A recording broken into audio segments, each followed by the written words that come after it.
Hello and welcome to my road to 1700. I have a fantastic game for you. I hope you're having a gorgeous day. Let's get into it. I have a e4 game, a Vienna, and he plays weird setups I just developed.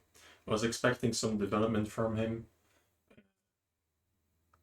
In the opening, I want to suggest you take a engine, and for the whole game, just look what you would play in the situation and look what I played and see which is better, and I'll explain how I found the move. So here I sacrificed a pawn.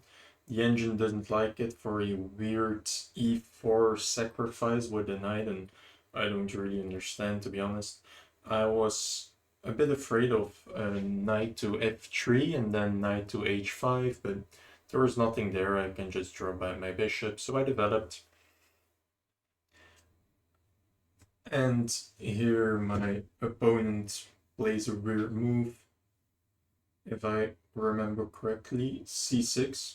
I just castle like a good boy, and we go to the next phase of the game. I developed, I castled, I only have to develop my queen.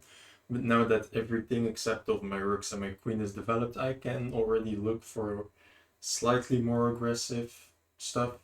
I wouldn't recommend attacking someone ever before you castle. And here you will see a very beautiful game where I just got some inaccuracies and did some stupid things, but it's fine, it's fine. So here he plays a weird knight to e8 move. I thought that was a horrible move, to be honest. So I'm looking at how can I punish this move, and it's not too easy to punish actually. So I should just expand in the center or develop my pieces. Usually, especially in the opening, you don't want to move a pawn when your pieces aren't activated yet. But here I felt like the e5 push would actually develop my light square bishop and bait him into playing d5, which he did. And now my light square bishop is very strong, but he instantly blocks it with f5.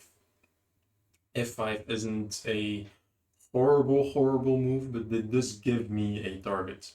So now I'm thinking about the c4 pawn break, and my idea was correct, but knight to a4 was an inaccuracy. I think maybe with knight to e2 it would be better, but I don't know. Tomorrow probably I will make the engine analysis so we can see. Now he plays another weird b6 move. It's made to take control over the c5 square, so I can't activate my knight, but activating my knight through the c5 square was never my idea. I just wanted the pawn break, he gave me the pawn break, and now knight to c7.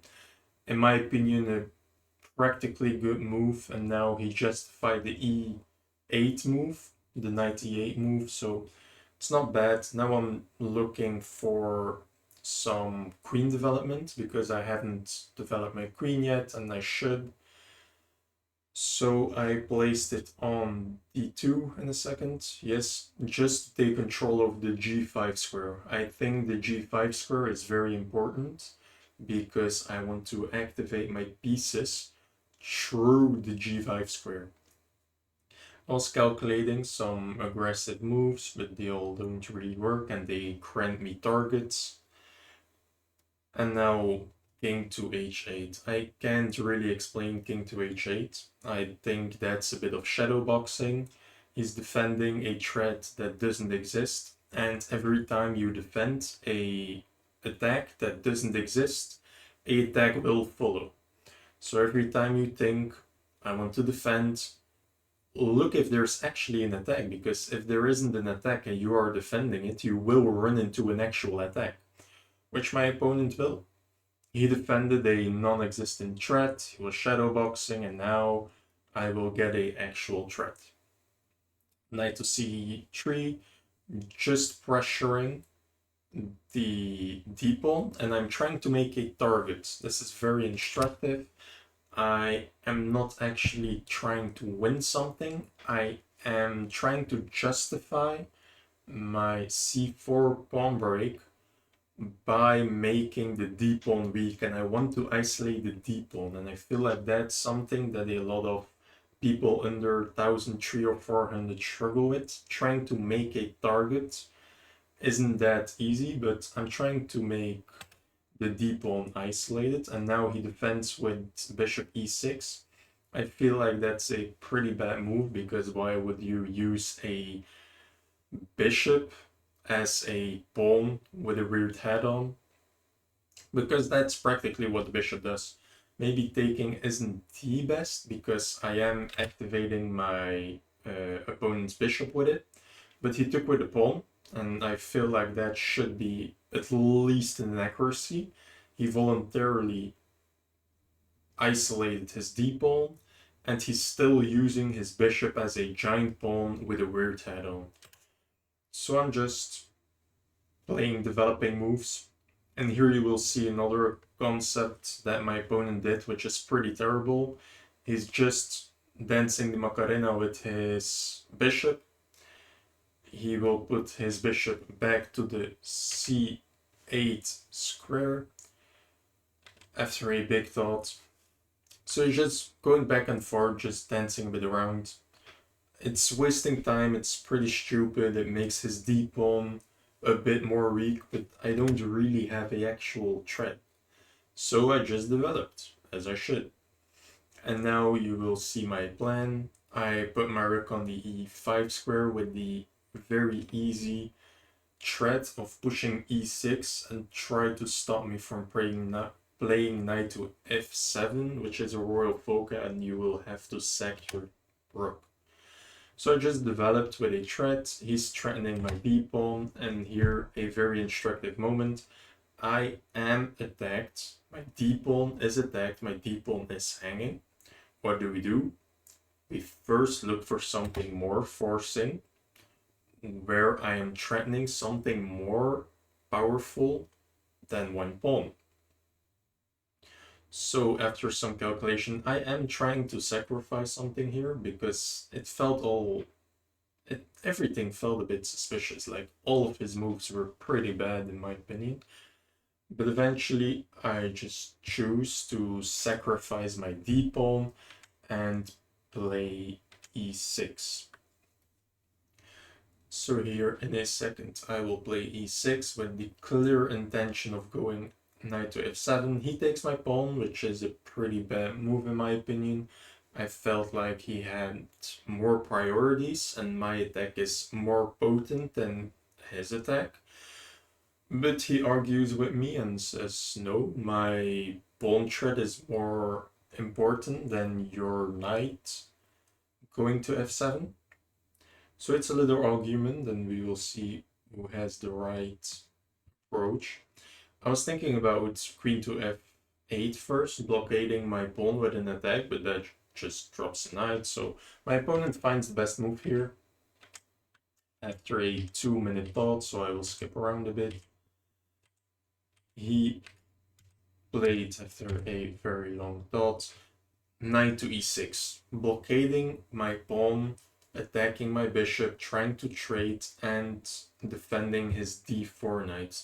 A very beautiful but pretty obvious best move, but you have to find it still. Now this c7 knight isn't the target anymore.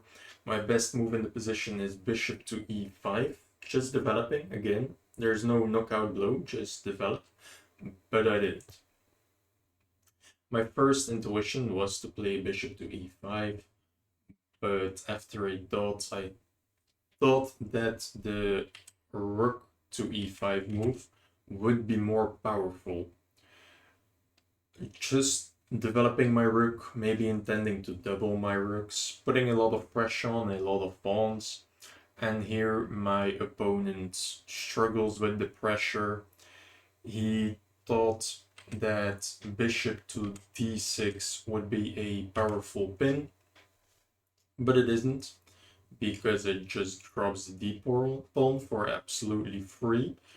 But he can take my bishop with tempo on my queen, and he can take my bishop with the knight. He has a lot of tactical ideas in the position, so it requires a lot of calculation. I calculated everything through, as you see, and here there is a beautiful queen sacrifice. Because if he takes my queen, a mate in one will follow. So here my opponent is thinking a bit and struggling, but he just drops his bishop. I don't know if it is the best move or a bad move, but anyway, it's a free bishop. He sacked his bishop to get my f-pawn, which is a problem. Now I am up 4 points of material, so I am trying to sacrifice my rook for 2 pieces and a pawn, which would be an equal trade, but will kill all of his counterplay, but it doesn't work. But then I saw that the f-pawn is just a free pawn, and I would activate my rook through it, maybe trade some pieces. It does leave my back rank a little bit weaker, so it requires some calculation, but nothing too scary. His rook is just standing in the corner, crying a bit. And here, after a bit of thought, my opponent plays queen to g6. Now I have a very, very beautiful knockout. The engine doesn't really like it. The engine wants to sacrifice my rook on g5. In my next video with the computer, I will calculate that through with the computer, but I think practically speaking, my move was very, very beautiful. I'm kind of angry that it didn't go the brilliant move. I'm not gonna lie, it deserves a brilliant move, but it didn't. So what am I trying to do? I'm trying to back rank checkmate him with a rook to d8 sacrifice. It's barely a sacrifice, but what is one problem? One problem is that my bishop is blocking it, so I want to move my bishop. Another problem is that he could move his c bishop, and now his rook will defend the back rank. So I have 2 problems, but one very, very beautiful move that stops both of them. Bishop to b8 sacrifice. If he takes it, a easy checkmate in like 2, 3, black. It's 3 because he can sack his queen for 1 more tempo, but basically a mate in 2. And if he tries to develop his bishop, it won't work because the same rook sacrifice to checkmate. And now his rook can defend his back rank. So if you try to stop checkmate, you would have to take my bishop to open up your rook and develop your bishop again to open up your rook. But you can because you only have 1 tempo. Here my opponent miscalculates. He thinks bishop to b7, pinning my rook to checkmate. Every time my rook would move, I would be vulnerable to queen to g2 checkmate. So my opponent probably thought rook to d8, knight takes, queen takes, and then he would be able to play queen to g2 checkmate, but it doesn't work because all of my moves are with a check, so he doesn't get a tempo. And here I am pretty angry because I first of all didn't got a brilliant move with bishop to b8, and second of all in this position with queen takes on d8 pre-moved, my opponent just resigns.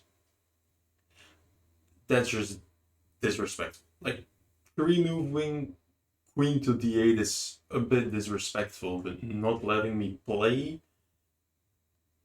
the checkmate is very, very annoying. So in a second, my opponent will resign. Very, I don't know, it's just disrespectful. Just let me play the checkmate. We both see it. Just let me play it. But I hope you enjoyed. I hope you learned something. A video about this game with the engine will follow. I hope you like, subscribe, and leave some feedback in the comments. and I hope you have a very beautiful day, and I will see you in the next one. Thank you.